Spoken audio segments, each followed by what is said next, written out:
Hello everyone, मैं doctor प्रगति गुप्ता और आज इस वीडियो में हम बात करने वाले हैं किडनी फेलियर के पेशेंट के अंदर जब अनीमिया होता है, खून की कमी होती है तो क्या लक्षण देखने को मिलते हैं। सबसे पहले जो बात है उसके बारे में डिस्कस करना इम्पॉर्टेंट है कि अनीमिया बेसिकली होता क्यों है। आपकी बॉडी में जब किडनी फेलियर की कंडीशन क्रिएट होती है, आपकी किडनीज ठीक से फंक्शन नहीं कर पा रही, जितना भी वेस्ट मटेरियल है उसको यूरिन के रास्ते बाहर नहीं निकाल पा रही, तो किडनीज अच्छे से फंक्शन नहीं कर पा रही होती है, वो वीक होती चली जाती है। चाहे आपका बीपी बढ़ रहा था, चाहे आपकी शुगर बढ़ रही थी या कोई ऐसा जेनेटिक डिसऑर्डर रिलेटेड था जिसकी वजह से इम्पैक्ट आपकी किडनीज पे आया है। तो उस कंडीशन में एक और हमें चीज़ देखने को मिलती है, वो है इरिथ्रोपोइटिन हार्मोन की कमी होना, जो मदद करता है आपके रेड ब्लड सेल्स को स्टिमुलेट करते हुए ब्लड की फॉर्मेशन को करने में। तो उस कंडीशन में जैसे ही इरिथ्रोपोइटिन हार्मोन की कमी आती है तो आपकी बॉडी में अनीमिया होना स्टार्ट होता है, खून की कमी होनी शुरू हो जाती है। उसमें कुछ लक्षण पेशेंट्स के अंदर देखने को मिलते हैं। सबसे पहला सिम्टम आप उसके चेहरे को देख के बता सकते हैं, बहुत ज़्यादा पेल स्किन होनी स्टार्ट हो जाती है, चेहरा एकदम सफ़ेद सा पड़ना स्टार्ट हो जाता है। आप उसके नेल्स अगर देखोगे वाइटिश होने लग जाते हैं, बिल्कुल पेल दिखाई देता है।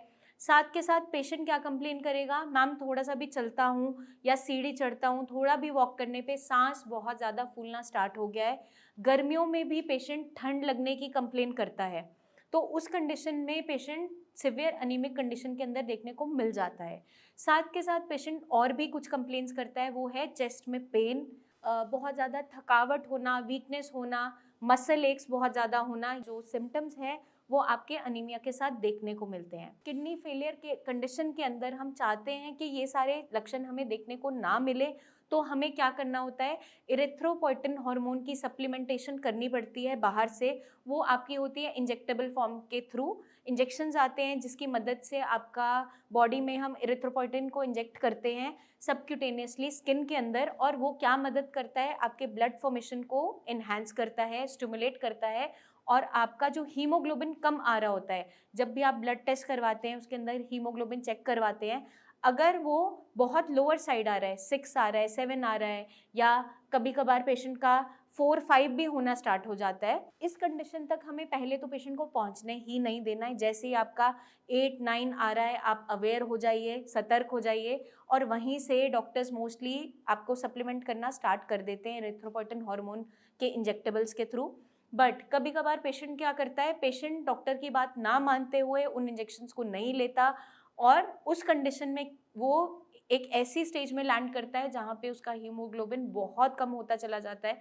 पेशेंट को सांस लेने में तकलीफ बहुत ज़्यादा बढ़ती चली जाती है, मसल एक्स बहुत होता है, थकावट बहुत होती है। तो उस कंडीशन तक हम ना पहुँचे, इसलिए शुरुआत में ही आप अपने खून की जांच करवाइए। कंप्लीट ब्लड काउंट एक टेस्ट होता है, हीमोग्राम एक जांच होता है। ये दोनों ही जो टेस्ट हैं, इनके अंदर हम हीमोग्लोबिन की मात्रा देखते हैं कि आपकी बॉडी में खून की मात्रा कितनी है। उसको नज़र में रखते हुए डॉक्टर्स या तो आपके आयरन सप्लीमेंट्स चलाते हैं या इरिथ्रोपोइटिन के इंजेक्शंस चलाते हैं। तो अगर आपकी बॉडी में भी कोई ऐसे लक्षण आ रहे हैं तो अपनी खून की जांच ज़रूर करवाएं, हीमोग्लोबिन ज़रूर चेक करवाएं, तो डॉक्टर्स को कंसल्ट करके उसका इलाज ज़रूर लें।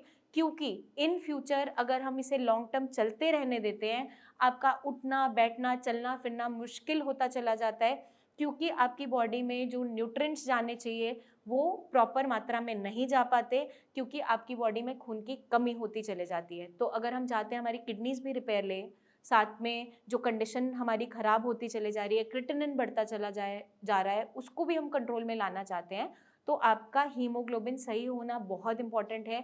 क्योंकि कुछ पेशेंट्स जो डायलिसिस पे होते हैं, बार बार उन्हें ब्लड ट्रांसफ्यूजन किया जाता है, खून चढ़ाया जाता है, लेकिन बार बार ब्लड ट्रांसफ्यूजन भी सेफ नहीं माना जाता, क्योंकि आपकी किडनी और तेज़ी से ख़राब होना स्टार्ट हो जाती है अगर हम ट्रांसफ्यूजन का हेल्प लेते हैं बार बार। इनिशियली इमरजेंसी कंडीशन में ओके है, बट हर बार हम 1 यूनिट 2 यूनिट ब्लड चढ़ाना पॉसिबल हमारे लिए नहीं होता, क्योंकि लास्ट में कभी कभार जब ब्लड ट्रांसफ्यूजन हो रहा होता है तो भी रिएक्शन बॉडी शो कर देती है, एलर्जिक रिएक्शन शो करती है।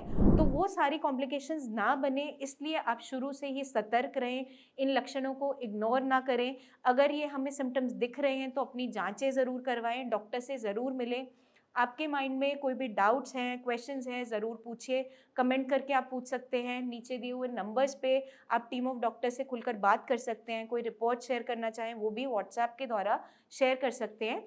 और क्लिनिक आकर अगर आप मिलना चाहें तो अपॉइंटमेंट लेकर बिल्कुल आइए, अपनी रिपोर्ट्स लेकर आइए, या आपकी प्रीवियस कोई भी जो जांचें करवा रखी हैं वो भी साथ में आप कैरी कर सकते हैं। जल्दी ही मिलेंगे हम नेक्स्ट वीडियोस में। तब तक के लिए अपना खास ध्यान रखिए। Take care.